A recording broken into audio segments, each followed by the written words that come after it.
निवडणुकीचा प्रोग्राम लागल्यानंतर आणि निवडणुकीचा प्रोग्राम लागल्या आधी 3 महिन्यापासून संजीव भाऊंनी 6ही मतदारसंघातील जवळजवळ सर्व गावांचा दौरा केला आणि कदाचित संजीव भाऊ हे एकमेव उमेदवार असतील की ज्यांनी पूर्ण लोकसभा मतदारसंघातली फक्त 200 मताचं गाव असो की 500 मताचं गाव असो त्या पूर्ण गावात जाऊन ते स्वतः सर्व मतदारांना मिळाले भेटले आणि जनतेमध्ये एवढा उत्स्फूर्त प्रतिसाद होता।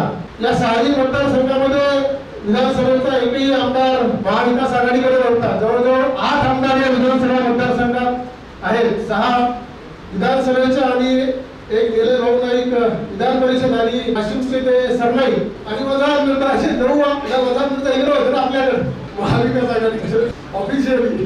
हे सर्व असताना सुद्धा जनतेने निवडणूक हातात घेऊन महाविकास आघाडीच्या उमेदवारांना प्रचंड बहुमताने इथं विजयी केलं।